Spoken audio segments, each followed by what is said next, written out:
Coming up, the next chapter in the DeSantis Disney saga gets underway with the Central Florida Tourism Oversight Board proposing a resolution which would give them superior authority over the district's two Disney-controlled cities. Disney announces the closing date for the last remaining Splash Mountain in North America, and Disney gives us a new look as well as new details on Tiana's Bayou adventure, including a claim that they're adding dozens of new animatronics. Are they really? All that and more on the way. This is Mickey Views News. All who come to this happy place, welcome. Now I'm the king of the swingers, oh, the jungle VIP.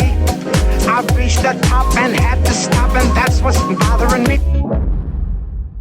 First up in the news today, over at Reedy Creek, Walt Disney World's local governing body, things are heating up as we are just a week away from the next big public meeting of the new state-appointed Board of Supervisors, where they will be reviewing a new resolution which Mickey Views has access to right now. For those of you unaware, the Florida legislature has dissolved the Disney-controlled Reedy Creek and reformed the district, and they've renamed it the Central Florida Tourism Oversight District, and it has a board of supervisors that are appointed by the governor himself, Governor DeSantis. From the get-go, the sales pitch was that this new board, they would go after Disney, throw some wrenches in the works, make some problems for Disney, which has enjoyed a large degree of autonomy in Florida since the 1960s. This was until the board soon discovered the power they imagined they'd have had been taken away last minute by agreements Disney signed with the old Reedy Creek board that they were friendly with, which Disney did as an insurance policy, granting them wide sweeping control for at least the next 30 years. Since the meeting in late March where the new board brought attention to this discovery,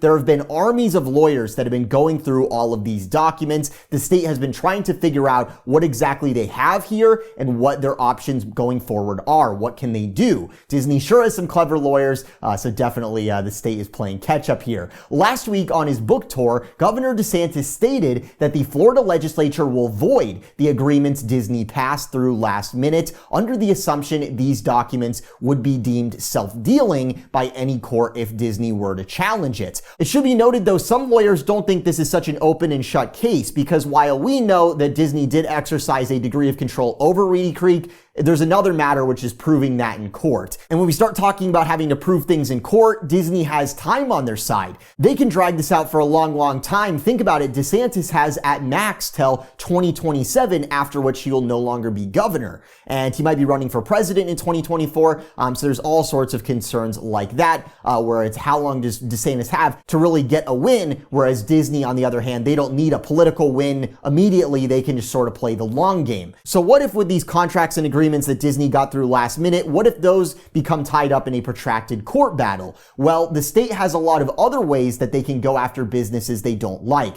We've seen this in the past with Florida revoking liquor licenses, things like that. In this case with Disney, DeSantis last week floated ideas of adding tolls to the entrances to Walt Disney World property, or perhaps adding extra taxes on the hotels. How those measures hurt Disney, I don't know. It seems like it would hurt the travelers, it would hurt the locals, it would hurt the cast members, basically everyone but the target of the state's ire. Now we have the first real non-hypothetical example of moves being made to return control of the district to the state-appointed board with resolution number 639, which will be reviewed at the meeting of the board next week on April 19th. The board's resolution would make it so that the Central Florida Tourism Oversight District's Board of Supervisors has, quote, superior authority over planning, zoning, and land development regulations for the entire special district, including within the city limits of Bay Lake and Lake Buena Vista.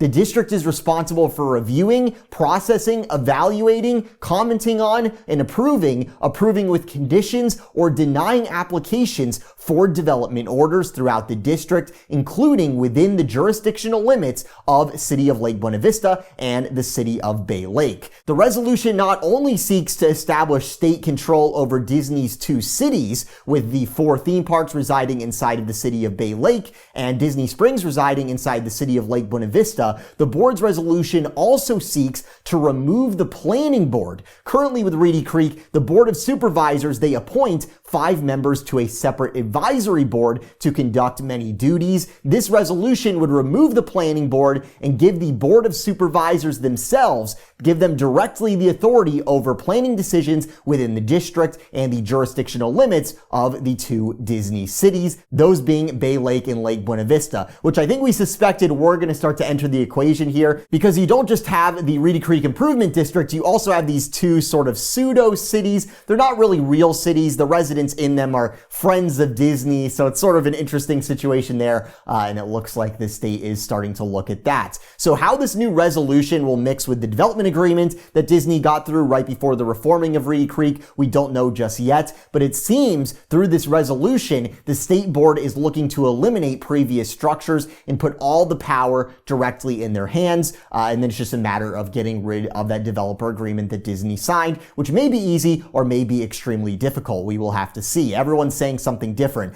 I don't know about you guys, but this just sounds like lawsuits, doesn't it? Because we're talking about Disney saying, yeah, we did the developer agreement fair and square. We're going to do whatever we want for the next 30 years. And then at the same time, we have this new state-controlled board passing resolution saying, hey, everything has to go through us.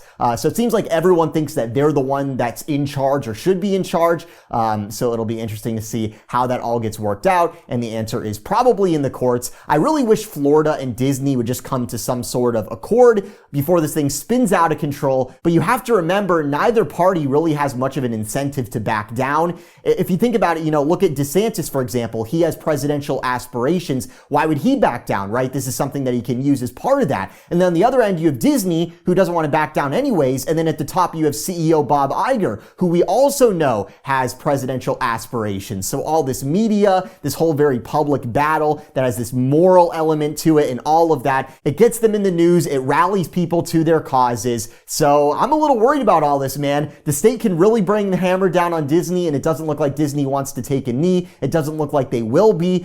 So we may be in for a protracted battle here with lots of lawyers. The legal teams are the real winners in all this. I think we all know that. So this is something that we'll continue to track day by day here. We've got a huge meeting next week that we will be covering, and who knows, we'll probably hear more even before then. So make sure you're subscribed with those notifications on so I can bring those updates right to your subscription feed. Next up in the news today, Splash Mountain Bros. It's over. The last remaining Splash Mountain in our great land will be closing out at Disneyland officially on May 31st. The date was announced today by Disney. Last video I told you guys, Splash out at Disneyland, its closing was not too far off. Now we know the date, May 31st, Splash will be done in Disneyland, meaning that your last day to ride Splash Mountain in North America will be May 30th. And then it will be over. So May 30th, 2023, that'll be the last day of Splash here in North America. We've still got one out at Tokyo Disney though. So it's just a very expensive plane ticket away if you're so inclined to get out there and check that one out. That one is still around, thankfully, but no more Splash here in America, sadly. On the Tiana's Bayou Adventure front, we have some new details, including this new art of Mama Odie, who will be appearing in the attraction. This scene illustration looks quite vague for a project that is so far along. Right now they're installing sets and stuff, yet it really seems like the concept art's a little abstract here. It almost looks like a screen here. Let me know what you guys think. Is that an animatronic of Mama Odie, or is that a screen? Also today we got a list from Disney of specific details on the attraction, so let's go through those. The musical adventure will feature a brand new cast of original Disney characters with distinct names and personalities. I'm guessing they're talking about the critters that we saw in one of those pieces of concept art. There will also be dozens of entirely new audio animatronics. There will also be new original music alongside favorite tunes from the film playing during the attraction, and there will be a beignet scent pumped into part of the attraction queue. So those are the new newsworthy details that we got there. The dozens of animatronics claim is the one that has attracted the most focus from fans. As I've told you guys, Disney is ripping out animatronics animatronics all over this ride to reduce future maintenance costs, as well as the fact that they are on a constricted budget. They're on a limited budget here, so a lot of these current animatronics have been broken for a long time and neglected. It looks like they are just opting to simply remove them. So they are removing a decent chunk of the animatronics on Splash Mountain. I've heard that from our Imagineering sources. Now here, though, Disney is saying that they're adding dozens of animatronics, which is weird because previously they made it sound like they were adding just a few, a few new Tianas, a few other characters from the film. Now we're getting into the dozens, it looks like here. So did the project get more money, or are they counting the critters they're adding as animatronics? I believe Disney when they say that they are adding dozens of animatronics, but remember when Disney announced that they were putting hundreds of animatronic stormtroopers in Rise of the Resistance, and then we came to find out that meant static figures that have slightly rotating heads. The point is to say there's a wide spectrum of what can be called an animatronic. I do believe that Disney is adding dozens of animatronics, but I would not expect the kind of quality that we had with Splash Mountain previously with a lot of those AAs, although over time, a lot of them, their cool functionalities just ended up, not being taken care of, and it slowly got, more and more static over time. All that criticism aside, I'm really not going to knock Disney, even if the figures don't move a whole lot. The more moving parts that they can put on this attraction, the better. That is the only way that this attraction will have a shot at rivaling what it is replacing. If they're taking out a bunch of the animatronics and they're really not doing a whole lot with the sets and they're putting in screens and projections and the this and the that, you need physical sets, you need stuff that moves, you need characters that move. So the fact that Disney's saying, hey, we're doing a lot of that here, actually sounds pretty good, if it can be believed. I'm just a little jaded insofar as these announcements on the Disney Parks blog goes, because over the last 5 years, we've seen so much stuff that's been put on here that's either been an embellishment or something that never ended up happening at all. I mean, just remember all the Epcot overhaul stuff, for example, and so many other things where it just all never ended up panning out. So let's hope what they're saying here is actually true, and it's not going to be something that's budget cut down even further, like we've seen with a lot of announcements in the past. Chapek is gone, so maybe we're past those days, but Iger isn't really a whole lot different in that regard. On the beignets front, the beignet smell, that sounds quite cool in the queue. There better be some real beignets for sale nearby outside the attraction. I'm sure you guys would agree with me there. One more thing, this attraction, for a lot of it, I've heard this from our Imagineering sources as well, it's going to have original music. It's not going to be the classic music that people know from Princess and the Frog. There will be some of that, as is mentioned here in this blog post, but I believe the reason that they're going to be doing a lot of original music on this attraction is due to licensing and the cost of using the film's music. People think Disney owns their music. They actually don't in most cases. To use songs in the parks, songs that we consider Disney songs, Disney actually has to license those. They have to pay artists and musicians all sorts of royalties or create new contracts that include stuff about, using it in theme parks, all sorts of crazy stuff. I don't know how many of you guys knew that, but that is a component to the Disney parks that you may not have known. If you've ever noticed on the Disney parks social media, they very rarely ever use any Disney music, any of the so-called Disney music that we think Disney owns, and instead they use a lot of royalty-free stock music. Even inside the parks now, a lot of the new park additions, they're just using royalty-free stock music because it's cheaper than using their own music, which has all sorts of royalties and things attached. For example, the Creation Shop, as well as the Connections Cafe over in Epcot, Club Cool, everything in that area, it's blasting royalty-free music that I have access to, which is pretty crazy. Disney has to spend a lot of money to use their own music in many cases because of all the rights and royalties and things of that nature. So there will be music from the film in the attraction. In fact, I specifically heard some stuff about the song that they're going to use for the lift hill and things like that. They have some specific ideas in mind of using songs from the film, but for other parts of the attraction, it will be newly composed music for financial reasons, for budgetary reasons,